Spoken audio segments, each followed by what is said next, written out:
Hello दोस्तों, मैं हूं डॉक्टर वंदना गुलाटी और आप सबका मेरे यूट्यूब चैनल पे बहुत बहुत स्वागत है। दोस्तों, आज इस वीडियो में हम बात करेंगे एक बहुत ही कॉमन इन्फेक्शन के बारे में जो कि आप बहुत रेगुलरली किसी ना किसी से सुनते ही हैं। दोस्तों, आज हम बात करेंगे साइनोसाइटिस के बारे में। दोस्तों, सबसे पहले जानते हैं साइनोसाइटिस क्या होता है। दोस्तों, साइनसेस को जो म्यूकस मेम्ब्रेन्स लाइन कर रही होती हैं, अगर उनमें इन्फ्लेमेशन हो जाए तो उसे साइनोसाइटिस का कंडीशन कहते हैं। दोस्तों, सबसे पहले जानते हैं कि साइनसेस क्या होते हैं। दोस्तों, साइनसेस ऐसे हॉलो स्पेसेस यानी कि खाली स्पेसेस होते हैं जो कि नाक के आसपास होते हैं। दोस्तों, हमारे नाक के आसपास ऐसे 8 साइनसेस हैं जिन्हें कि पैरानेजल साइनसेस भी कहा जाता है, जिसमें कि दोस्तों 2 हैं फ्रंटल साइनसेस जो कि लोअर फोरहेड में होते हैं, 2 मैक्सिलरी जो कि चीक बोन्स के पीछे होते हैं, 2 एथमॉइडल जो कि अपर नोज के साइड में होते हैं और 2 स्फिनॉइडल जो कि नोज के पीछे होते हैं। दोस्तों, अब हम बात करेंगे कि साइनसेस का क्या रोल है हमारी बॉडी में, वो किस तरह से हमारी बॉडी के लिए हेल्पफुल हैं। दोस्तों, सबसे पहला, साइनसेस एक म्यूकस प्रोड्यूस करते हैं जो कि हमारे नाक को अंदर से मॉइस्ट रखता है। इसी वजह से जब हम नाक से सांस लेते हैं तो एंटर करने वाली हवा ऑटोमेटिकली ह्यूमिडिफाई यानी कि मॉइस्चराइज हो जाती है। साथ ही साथ दोस्तों, एंटर करने वाली हवा वार्म भी हो जाती है। दोस्तों, ये जो म्यूकस साइनसेस क्रिएट करते हैं, इसी वजह से कोई भी डस्ट, एलर्जन या पोल्यूटेंट ट्रैप हो जाता है और वो साइनसेस बॉडी से क्लियर कर पाते हैं। दोस्तों, साइनसेस का दूसरा फंक्शन है कि अगर हमारे चेहरे पर किसी तरह का कोई सीवियर ट्रॉमा यानी कि चोट लगे तो ये अंडरलाइन स्ट्रक्चर्स को बचा लेते हैं। दोस्तों, तीसरा इम्पॉर्टेंट फंक्शन है साइनसेस का कि ये हमारी वॉइस के रेजोनेंस को इंक्रीज करते हैं और चौथा कि ये हमारे हेड यानी कि सिर के वेट को भी लाइटन करने में मदद करते हैं।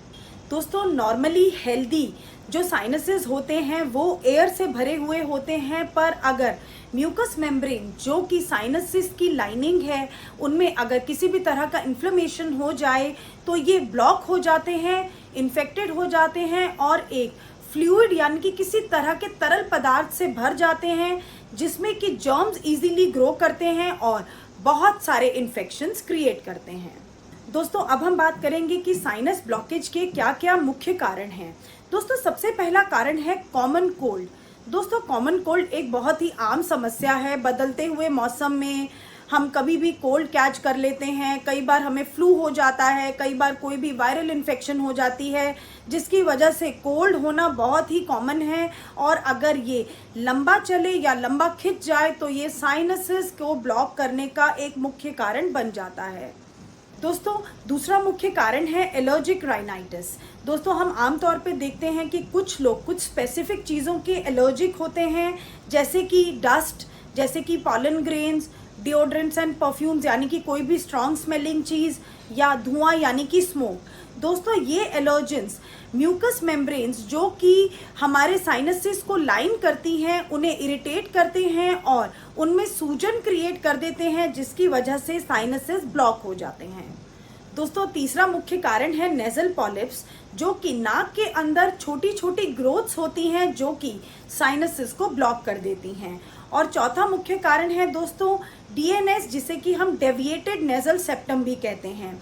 दोस्तों, नेजल सेप्टम दोनों नॉस्ट्रल्स के बीच की एक दीवार होती है जो कि कई बार डिस्प्लेस हो जाती है राइट की तरफ या लेफ्ट की तरफ और ये साइनस ब्लॉकेज का एक मुख्य कारण बन जाती है। दोस्तों, अब हम बात करेंगे कि ऐसे क्या लक्षण हमारी बॉडी हमें दिखाती है जो कि ये संकेत देते हैं कि हमारे साइनसेस ब्लॉक्ड हैं।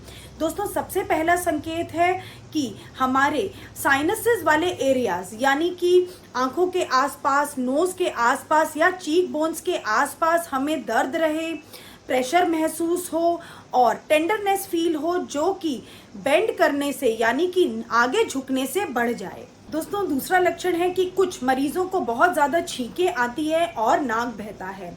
दोस्तों, तीसरा लक्षण है कि कुछ मरीजों में नाक बिल्कुल बंद रहता है और मरीज को ये लगातार फीलिंग रहती है कि नोज में बहुत ज़्यादा म्यूकस भरा हुआ है। दोस्तों, चौथा सिम्टम है कि कई लोगों को नेजल ब्लीडिंग यानी कि नाक से खून आने की समस्या भी होती है। दोस्तों अगला लक्षण है कि कुछ मरीजों के नाक से लगातार हरे या पीले रंग का रेशा निकलता है या उन्हें पोस्ट नेजल ड्रिप का सामना करना पड़ता है, जिसमें कि नाक से रेशा लगातार गले में गिरता रहता है। दोस्तों अगला लक्षण है कि क्योंकि साइनसेस ब्लॉक होते हैं तो मरीज चीज़ों को आसानी से सूंघ नहीं पाते। There is reduced sense of smell, जिसे कि हम एनोस्मिया भी कहते हैं। दोस्तों अब हम बात करते हैं कि साइनोसाइटिस को हम किस तरह से डायग्नोज कर सकते हैं। दोस्तों साइनोसाइटिस को इजीली डायग्नोज किया जा सकता है with the help of an x ray.